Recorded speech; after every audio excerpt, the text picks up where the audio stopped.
You are listening live to the Xtreme Movie Show, action movie special night with Dr. Venkman and myself, Rob. This is Kickin' It. Good evening, Doctor. Good evening. How are you doing this evening, sir? I am doing wonderful. It's hot outside, but it's nice and cool in this dungeon, or you want to call bunker. Secret Underground Control Center. Yes, the bunker in the Pine Hills Palace, next to the Institute for the Criminally Insane in Central Florida, because we have to represent Florida.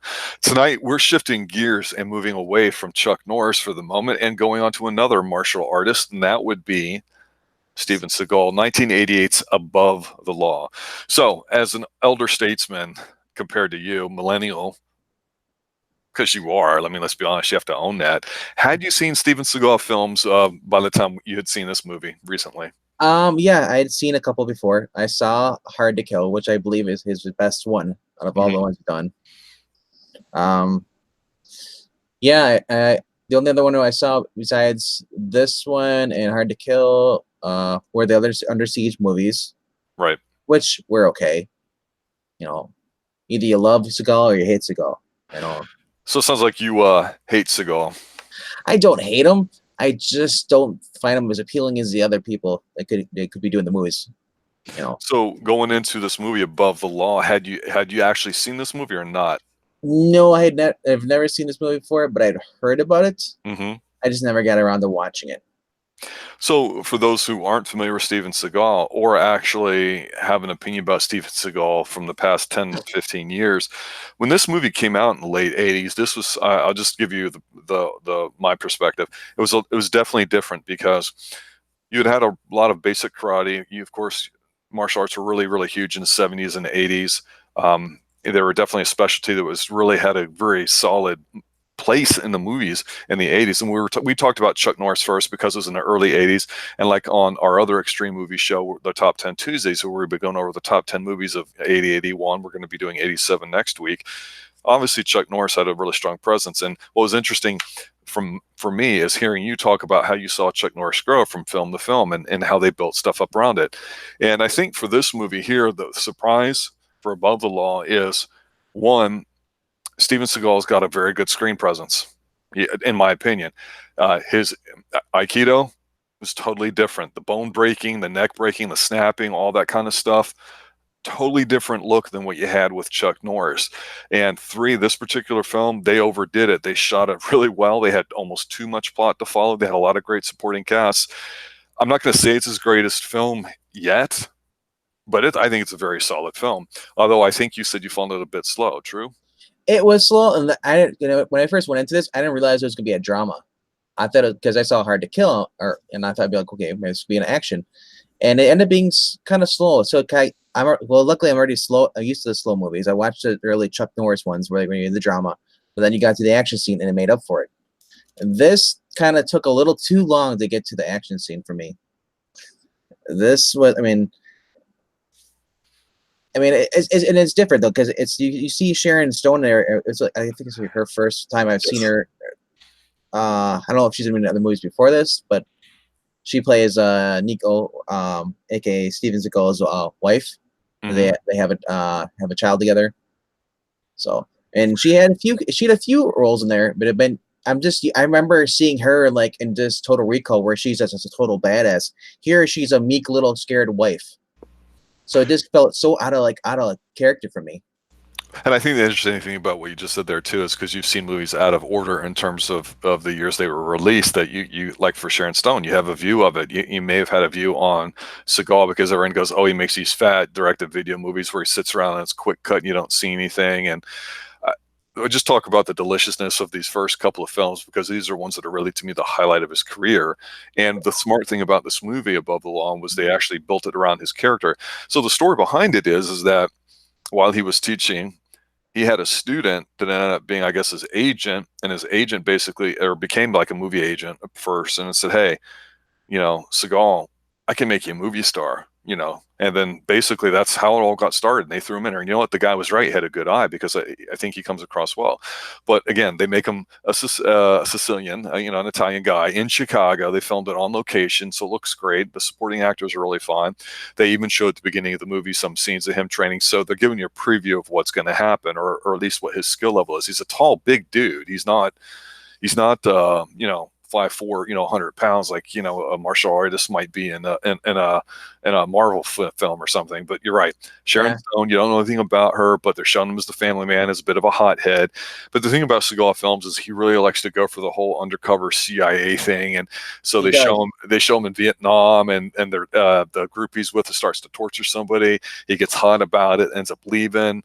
Fast forward years, he's working the mean streets of Chicago, probably the South Side, of course.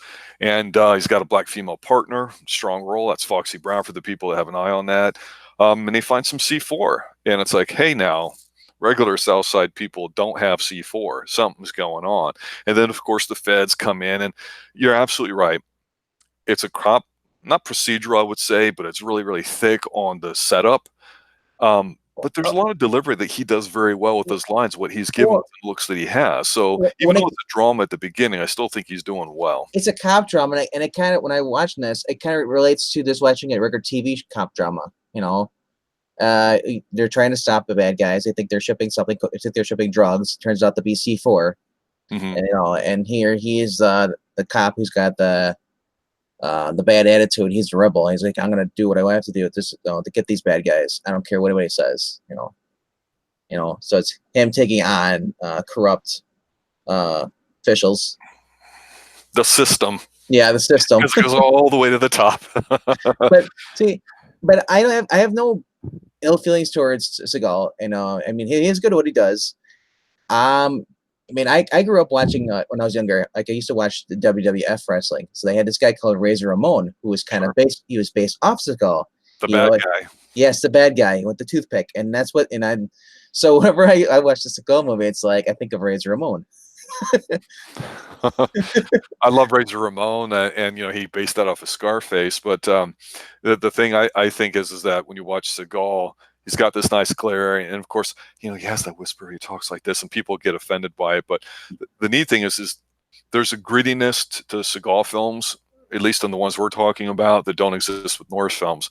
So it does take him a little while till they show him going in the bar, and he's looking for this young woman, like underage, and of course they give him a bunch of nonsense, and you know where this is going. And so it's kind of fun to watch Seagal just stew a little bit and just try to take as much verbal BS from a bunch of thugs as he can until he starts kicking ass. But then when he does it, it's like this calm anger and fury that Norris just has a different look to it or whatever. And I like how they just show they give him opportunities, like to show all the different skills of Aikido, that the gun disarms using like a little staff or a sword. Like there's a machete scene in here coming up that's pretty good. So they show it to you just to give you a little bit of believability, but they don't overdo it. Seagal, when he's in there, like someone's being an asshole to him, he basically is just in there smiling, like he kind of, and then he starts just going crazy. The machete scene, just chop the guy's arm, the guy's screaming pain, and he took like 5-15 minutes for the blood to start spraying out.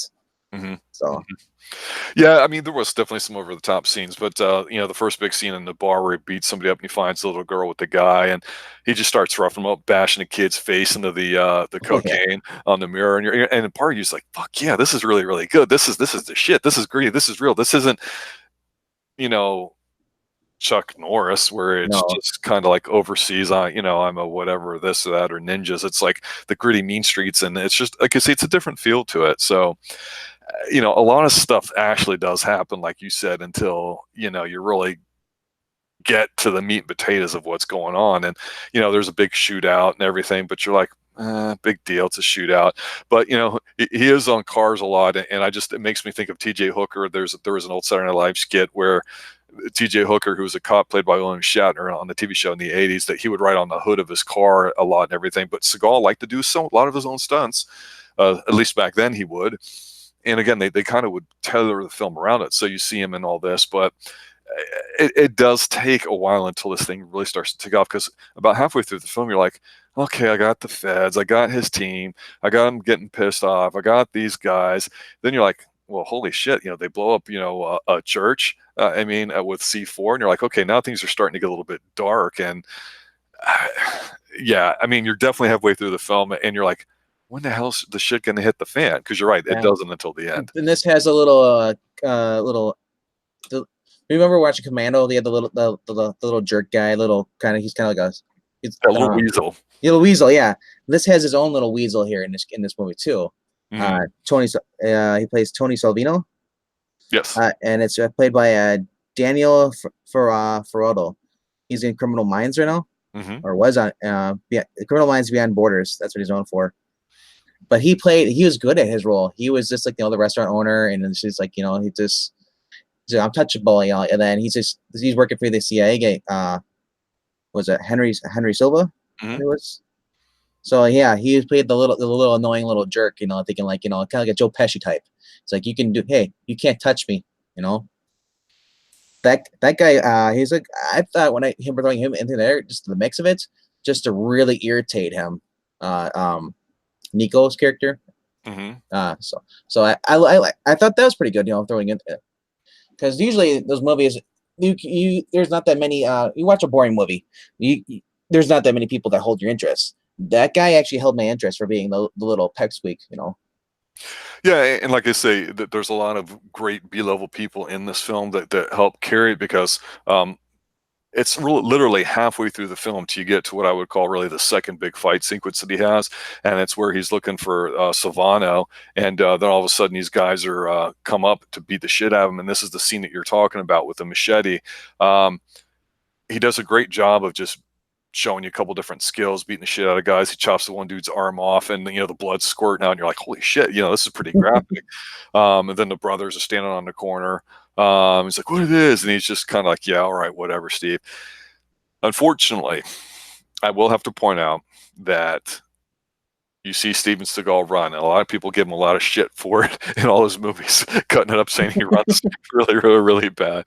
So maybe Chuck Norris was smart not to show himself running in his movies, and maybe Seagal should have taken a cue from it. But Seagal's long and lean, and he's strong looking and wiry in these films. He's not the Steven Seagal in excess that people would come to ridicule and make fun of. So I'm trying to ignore that part of it too, because I do understand that if you saw some of those movies first, he may not get a fair shake.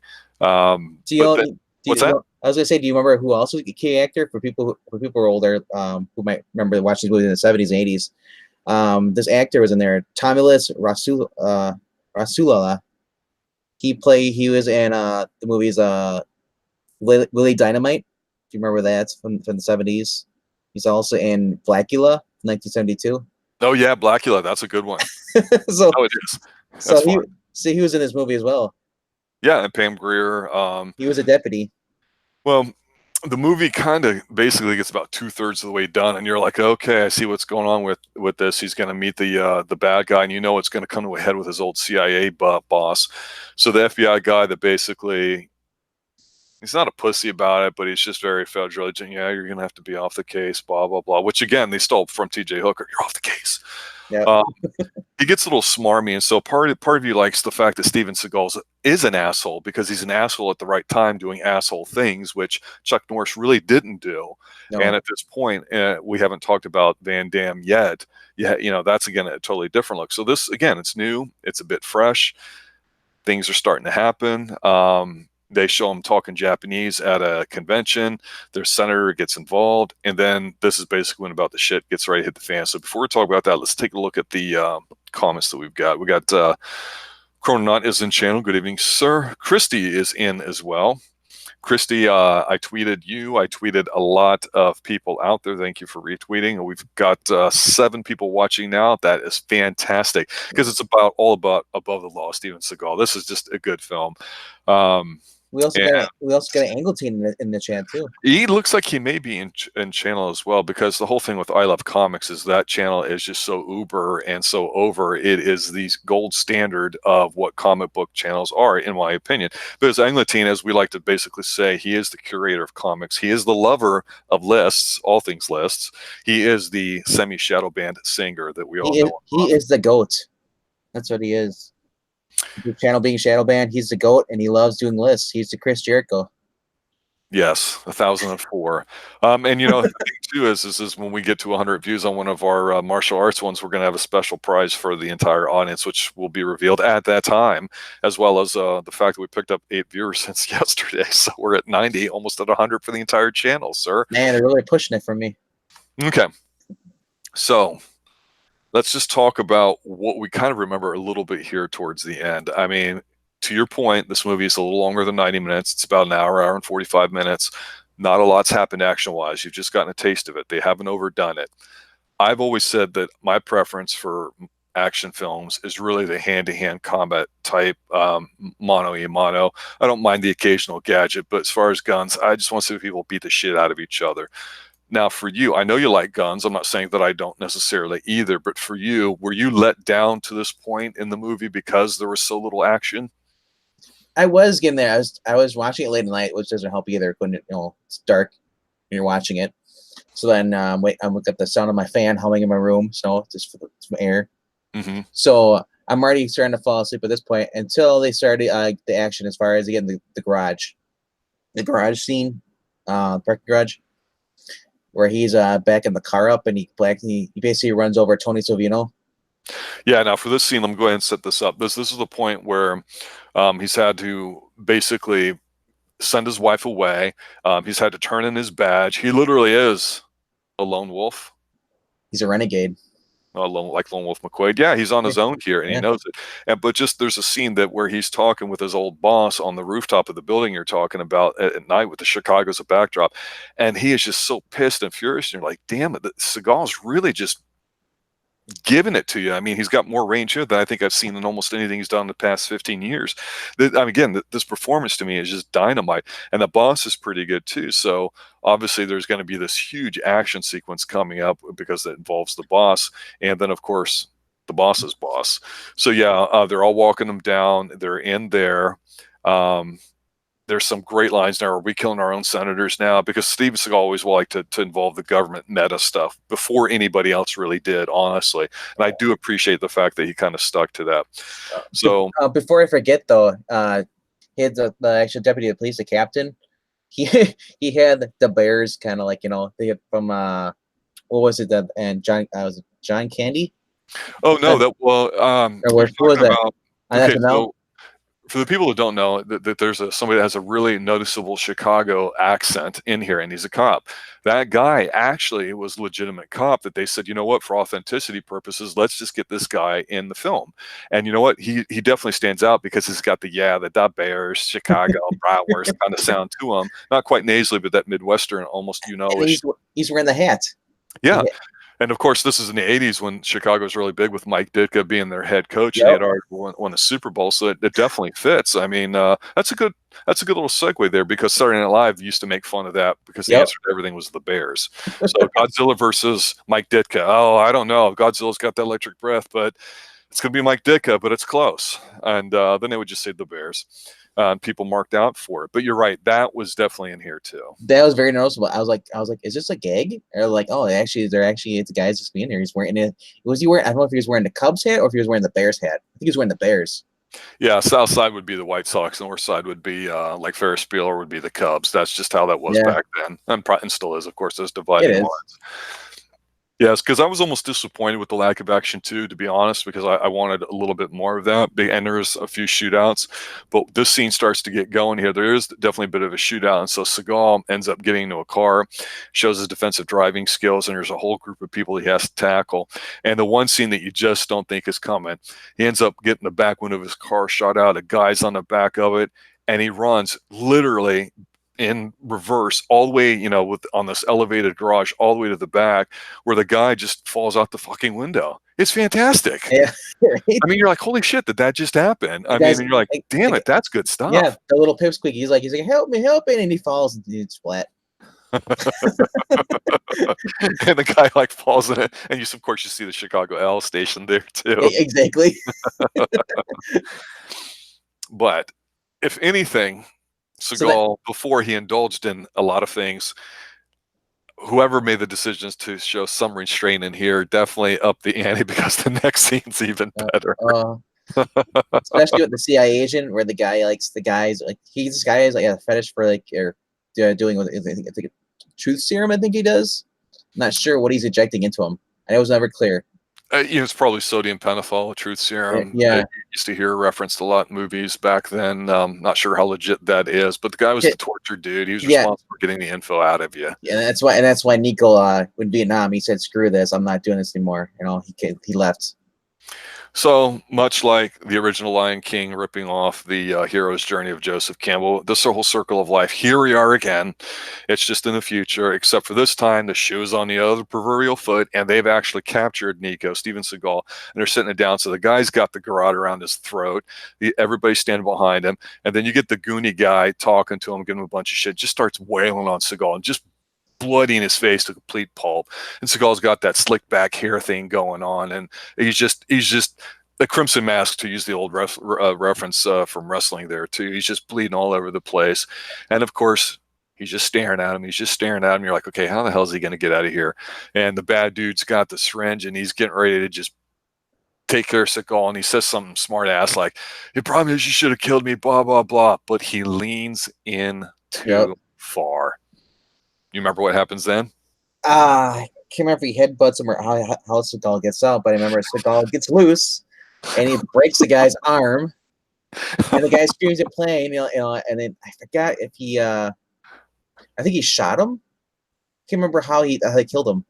Well, he's sitting in the chair, and so the guy's grabbing the utensil, and he's got two goons kind of holding him in place, and the guy's like, let him go, let him go. So they just slightly let up on it. The guy's got a knife in his hand, and he's like, Toscani, my sleeping beauty, you should have killed me when you had the chance. You're too fucking dumb, asshole.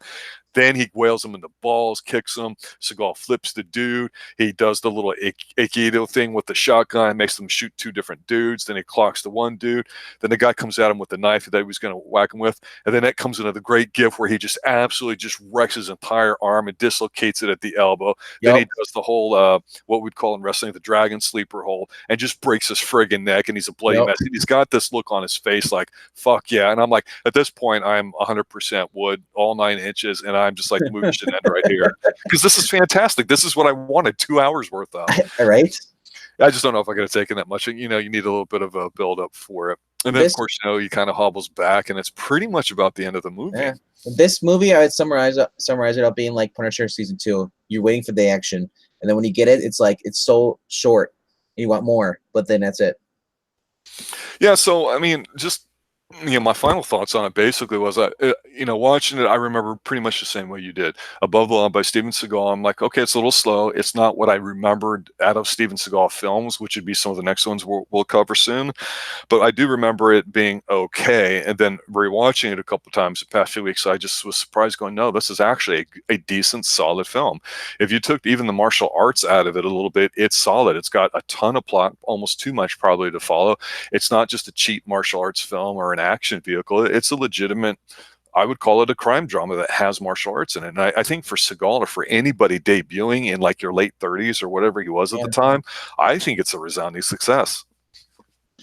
Would have been great though if they would have threw like in the inner monologue like Chuck Norris did with the echoing. Maybe, but I still like hearing Steven Seagal run his mouth, especially in movies, because what you see on screen is what you hear off screen, and there's no difference. Right? He's not filtered. He's not an actor. He just says what he wants to say. He's like, so. But yeah, do you remember what the whole point of this? The reason why they wanted why Stallone was going to, or not? Sorry, not Stallone. I'm thinking of Seagal. Why he went after these bad guys. Well, basically, inadvertently, he found a link between his old team and what was going on in the streets there of Chicago, because the CIA would run covert drug operations in wars around the country, as evidenced in this movie. But it just happened to have a local tie there in Chicago, which is notorious for being probably one of the most corrupt cities in the United States, and has been for quite some time. And it's just one of those things where it's obviously convenient that their paths would cross again, but it is a small world when it comes to the mean streets and the south side of Chicago and all that. And of course, Yeah. as Steven Seagal likes to point out to everybody, you think you're above the law, but you're not above my law. Yeah, Because he has got some great lines. because the CIA agent was pulling strings with the FBI. And that's why the FBI didn't want him on it, because they said like, nope. Yeah. Because the whole plot was they wanted to take out this priest. It turns out this priest was actually he's fled from Colombia with this congregation. He was hiding in the basement of this church in Chicago, and they wanted to kill this priest, but because he knew what their plot to kill this U.S. senator. He was a loose end. Yeah, it was all connected. Yep, and that's the thing too. It wasn't just a dumb drug gang. No. It was, all these things, and you really have to pay attention and listen when all you want to do is watch them kick ass. But coming out in the late 80s, we'd already talked about on Top 10 Tuesday about how bombastic 80s films started to get, definitely by 86, I would say starting in 85, from what we've already reviewed, and we'll see what happens in 87 as we do that next week. But with martial arts, you had Chuck Norris still making movies, although his went bombastic. So to me, when Seagal came out, right guy, right time. The fact that it was a bit of a different martial arts was refreshing. So to me, I definitely would recommend this movie. What's your final thoughts, sir? I'd say I'd recommend this movie, but you got to know what you're going into. It's gonna be a drama, and sometimes dramas can be long. But there's actually action in this movie, so it's not just completely drama. It's not a romantic, love triangle thing that's seems to be common these days. But I'd recommend it. I mean, with my rating out of 10 being awesome, or extremely awesome, I would give it around. It's probably like 8. That's pretty high, sir. Yeah. I mean, I'm being generous. My first thought was 7. 7, 8. That's what I would agree with you. I think it's probably better filmed than a martial arts vehicle. But that being said, it's worth a watch. The next one looks like that we'll end up covering those. The next movie he does, which is Hard to Kill, which I think you were chuckling at in the pre-show, talking a little bit about how much you really like that film. And there's some really good ones coming out. Marked for Death, and of course, to me, his magnum opus, Out for Justice, which came out. So it should have been so Hard to Kill. It's been hard to stop watching. You're a funny guy. That's why I'm going to kill you last. Yeah, I get my jokes from Eric Breen. Yeah. Hey, Eric, hope you're listening to this, having a good time with it, too. So let's check the comments one last time before we call it a good night. So Christy's like, LOLs, LOLs, LOLs. That's there. That's what the damn GIF was. Oh, yeah. That's the, That's the, yeah. Yeah, he's been in the guy's arm the wrong way. Yeah, he's like an attitude, Seagal is, and it was just refreshing to go, okay, now I get him. So now you can take this little pocket of what Seagalisms you've learned from this movie, and when you go to watch the next one, you've got a frame of reference to build upon, and now you're going to be like, okay, I'm going to see where Hard to Kill and all these other ones turn out to be too. So for the people in the chat, type F if you want us to watch Fire Down Below. No, that's not going to happen. I've told you that, sir. Fire Down Below. We're not going to watch the Wizard Warriors or whatever, the Forest Warrior crap from Chuck Norris either. Although Top Dogs maybe if I'm in the right mood, but that's still neither here nor there. So I like Top Dogs. He just wrote it in there randomly. Watching Real Time Christie, while the hand does look fake and it was so pointed out, it's still damn good to see. I mean, it's not, I mean, to me, the arm getting chopped off with the machete and the blood squirting out looked worse as far as an effect, but the timing of the way they filmed it, where it's pulled back and you get to watch him do his thing instead of a lot of choppity chop close up stuff, is actually pretty good. And you went, oh my God, he really did cut his arm off. And it looked kind of hooey, but this one looks better when you're watching it real time, because obviously that's a loop. But I wanted to prime you guys and get you fired up for the bone breaking action that is Kickin it. Yeah. So I mean, yeah, this movie. I mean, there's a couple different scenes. There's, like I said, there's a line where he gets where Seagal gets jumped by these guys, and that's a scene with a machete. And then he's walking out, and the guy's like, "Hey, that was my buddy over there," and like he didn't, and then the big old dude just backs off away. Backs, I don't think he's like, "It's cool, bro." All right, for Dr. Venkman, for myself, for Englentine, who's with us in spirit, if nothing more than a channel. Again, the curator of comics, the lover of lists, and the semi-shadow band successor of singing. I don't know. We'll have to come up with more lists for him. And we got a request for Fire Down Below. Christy Miller. Well, there's more no's than yeses, and Christy's smarter than that. That's why I put her in charge of recruiting for the female side. So if the female fans want to see Fire Down Below, that's fine. However, I will let them off with this one nugget, and the fact is once we get the JCVD, we're going to talk about black silk underwear and a bunch of other things about big surprises. So let me just leave you on that. Yep. Oh, Time Cop. Time Cop is... I mean, yeah, the question isn't if we're going to do Time Cop, it's how many times do we do Time Cop, and do we do it as a live commentary? Absolutely. And we're even going to do the Bayou one and some of the other ones, because, yeah, everyone likes to talk about Universal Soldier, but, you know, JCVD will tell you that Time Cop's the best movie of all time. So, Chrononaut, I mean, let me be TJ Hooker and just say book it. All right, everybody, thank you. Have a good night. And as always, stay extreme. Stay extreme. Extreme. Extreme.